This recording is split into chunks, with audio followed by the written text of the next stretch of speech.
सवाल उठा कि वो लॉ एंड ऑर्डर की तारीफ कर रही है, उन्होंने अतीक अहमद का भी नाम लिया, क्या अब उन पर भी एक्शन होगा पार्टी की ओर से? देखिए पे हुआ सबसे अच्छा ये था कि उन्हें अपनी टिकट पक्की करा लेनी चाहिए बीजेपी में, उन्हें अपनी टिकट पक्की करानी। मुझे उम्मीद है, हालांकि हमारे मुख्यमंत्री जी बीजेपी के सदस्य केवल चुनाव के लिए बनते हैं, याद रखना आप लोग। हमारे मुख्यमंत्री जी भी बीजेपी के सदस्य नहीं रहे, भारतीय जनता पार्टी के वो सदस्य नहीं हैं, केवल चुनाव लड़ने के लिए वो सदस्य बनते हैं।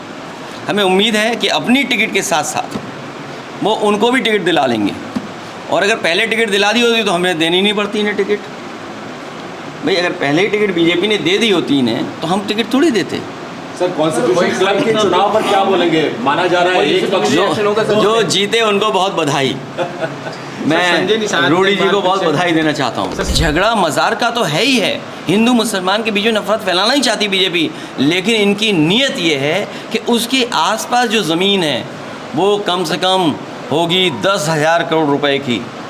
ये बीजेपी के लोगों को नज़र है ज़मीन पर कि ये ज़मीन कैसे कब्जा करें, और यही अयोध्या में आपने देखा। 15 मिनट में बताओ कितना रेट बढ़ा करके मुनाफा कमा लिया।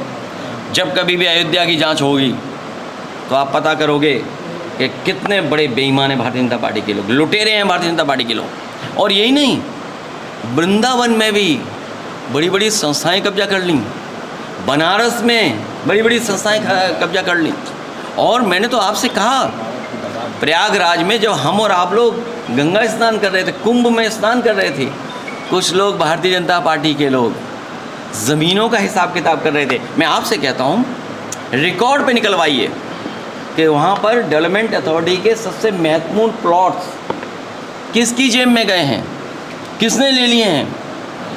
वहाँ के सबसे प्राइम ज़मीनें, चाहे वो इंडस्ट्रियल हों, चाहे वो कॉमर्शियल हों, चाहे वो इंस्टीट्यूशनल हों, किसकी जेब में गए हैं। जब हम और आप सब कुंभ के मेले को देख रहे थे, उस समय बीजेपी के लोग केवल ज़मीन की तैयारी कर रहे थे। और मैं तो कहता हूँ आपसे, प्रयागराज, वृंदावन, अयोध्या, आप रजिस्ट्रियाँ निकलवा लीजिए। आज जब विज़न डॉक्यूमेंट की बात हो रही है तो मुख्यमंत्री जी को सबकी रजिस्ट्रियाँ जारी कर देनी चाहिए कि कौन कौन वहाँ पर ज़मीन का कब्जा किया। इसलिए फतेहपुर में हिंदू मुसलमान जो इतने वर्षों से एक साथ रहते आए, इनकी हार की वजह से और ज़मीन इनकी नज़र में है, डीएम एसपी क्या कर सकते हैं। जब सदन में मुख्यमंत्री जी अपने बगल वाले मंत्री जी, जो अपने आप को वित्तीय मंत्री और जाने कितने ताकतवर मंत्री बनते हैं, वो नाम नहीं पढ़ पाए।